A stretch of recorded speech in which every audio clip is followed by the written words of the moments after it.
Hey, what is up guys? So, Project Mugen recently did a rebranding and I made a video talking about that, but there was one thing that I missed.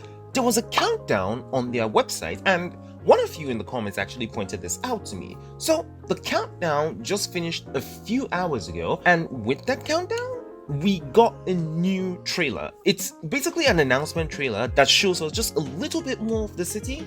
There's no announcement of the CBT or anything, but in this video I want to quickly go over every new thing that I could observe in the game. I also want to talk about the different systems that I think might be in the game or in the first CBT that we'll ever get for the game. So with that said, let's get straight into the video.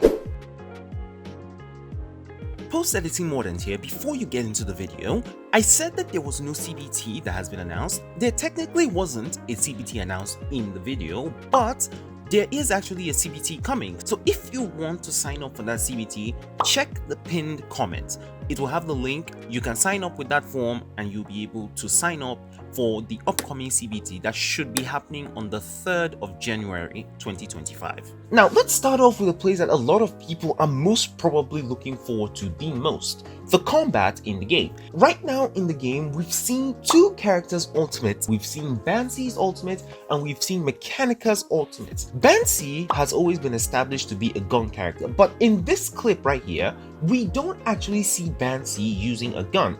We see her throwing tires with telekinesis to hold enemies in place. Now, I already mentioned this in my Project Mugen video where I talked about the different things that we know about Project Mugen. Every single character you're going to be playing is an esper, so this makes sense. The ability to throw things at other people with their mind makes sense. So because of that, nothing here has changed. Banshee is probably still a gun character. Mechanica, on the other hand, seems to be a type of catalyst character because judging from what we can see right here, she's throwing things at the enemy. She's not actually attacking with the enemy. Now, this could probably be her skill or something else, but all that remains to be seen. Now, with the showcase of the ultimates, that also tells me that we might have a similar system to what we have in NTE, where every character has a basic attack, a skill, and an ultimate. This hasn't been confirmed, okay? We didn't see the UI for me to be able to tell, but I think that's the case here. Now, we also have some details about some other characters. Dealer, the character that I like the most, is most probably going to be a sword character, and the MC is looking like they might actually be a character that doesn't use a specific kind of weapon. Why do I say this?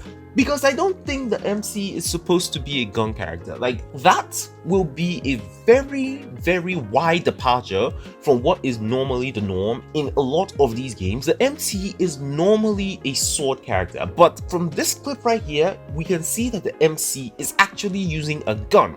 Now, this could just be because of the story mission or something else. We cannot say for sure that the MC is actually a sword character or a gun character, but it would be awesome if the MC is able to actually use different weapons. I will absolutely love that feature if they add it. Now, there is one critique that I have currently. Now, bear in mind, I haven't actually seen proper gameplay, and because I haven't seen gameplay, all of this is just speculation. But it looks like the enemies in the game might or might not be enemies that just stand around. For example, here in this clip where we see Mechanica attacking the enemies, we can see that the enemy is not doing anything. Now, the way that I rationalize this is that this enemy is still in its wake up animation, okay? It's still, we just met the enemy and it's still trying to get into the mood to fight our character. That's probably why it's not actually doing anything while Banshee is attacking. But if we look at this clip where Dealer is actually fighting with this anomaly possessed car, we can see it doing some damage. Now, whether or not the enemies are going to be aggressive or whether or not they're going to be Elden Ring or Dark Souls type enemies remains to be seen. But from what I've seen so far, the enemies might not really be that aggressive, and that might actually be a good thing because Ananta isn't actually presenting itself as a combat-centered game. It's more focused on the urban city and a slice of life kind of story. That's at least what I get from all the things that I've seen. So we're probably not going to have the deepest type of combat that is available in this game. Moving away from combat, let's talk about exploration in the game. Now, one thing that I talked about in my video when I talked about NTE and Ananta was the ability to borrow cars politely from civilians, aka steal the cars like you would in GTA. And I think we actually have that here. So here's the thing, if the story of Ananta has not changed during the time when it took a rebrand, then it means that all of the espers, the characters that we play as, are government officials, and there might be this order in the city that whenever an esper, one of our characters, asks a civilian for their car, the civilian is to immediately come down and offer the car to them. Because in this clip right here, we can see our character talking to the NPCs, and both NPCs in both the passenger seat and also the driver's seat step down from the car in order for the character to get in. Now, some people were talking about NTE not having the stealing cars thing because China normally would not allow that, but I think this is a good middle ground. As long as I'm not going out of my way to consistently buy cars or do whatever, I am totally fine with this. Now, the only thing that is missing is a wanted system.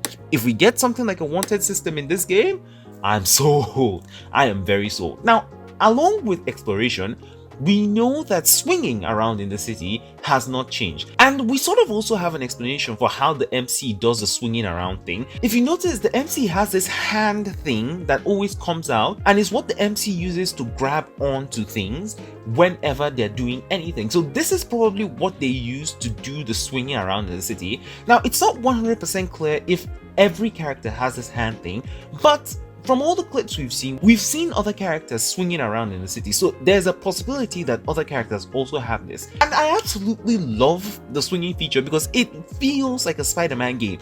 And the devs of this game know exactly that this feels like a Spider-Man game, and they totally leaned into it because now we have stealth-like missions. Now, I don't know whether this is a story-only mission. I'm really hoping it's not a story-only mission, but we have this right here where our character is perched up on a height and we're attacking enemies with our grapplers or with our spiritual webs. I love this. It's very reminiscent of modern Spider-Man games, most especially the Insomniac Spider-Man games. Absolutely love this feature. Good job, devs of Ananta. Now, swinging around the city and driving cars around is fun and all, but what other side activities are there that are available in the game?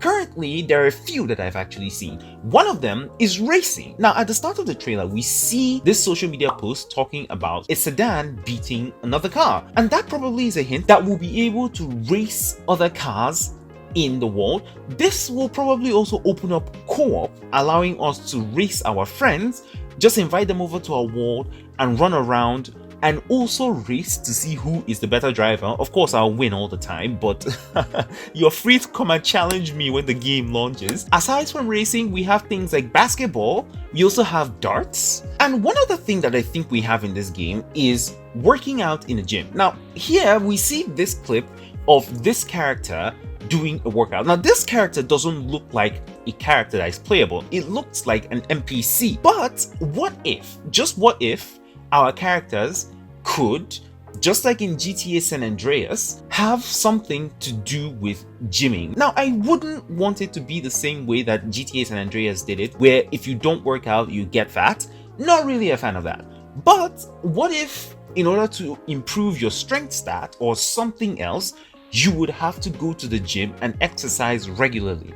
I think it would be a cool feature. Let's not make it something that will be heavily relied on in-game because a lot of people are probably going to get pissed off by that, but it would be awesome to see something like this in the game. One last thing to talk about. I think our characters can actually join bands. Now, one thing that is clear is that we'll also be able to go to parties in this game, but in this clip, we can see the ninja girl playing the drums, which might indicate that our characters may be able to learn an instrument and be able to play that instrument in parties and other events.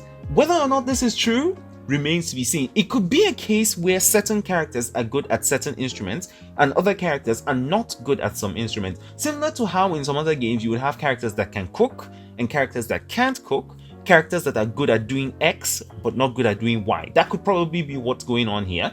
I'm looking forward to seeing how exactly they do this, but from what I've seen so far, there is going to be a lot of things to do that will keep you busy when this game actually launches. So if you can't afford GTA 6, then you probably will not miss it that much, especially if they can deliver with quality every single thing that I've talked about here. And speaking about the music, I'm not Marco, but I wanted to comment on the background music that they used for this trailer. The background music that they used for this trailer doesn't really sound like an urban city song. Like, maybe that's just a me thing. It sounds like something that I would have in a movie like The Lion King or Mufasa or something else. Not really something I would think about in a city.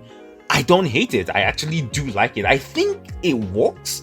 It's just strange. Let me know what you guys think about the background music, and let me know your thoughts about Ananta, formerly called Project Mugen, down in the comments below. Leave any suggestions or anything that you noticed that I didn't notice down in the comments for me as well. And thank you all so much for watching. Subscribe to the channel for Genshin Impact, Wuthering Waves, Azure Premilia, NTE, and Ananta videos, and I will catch you guys in the next video.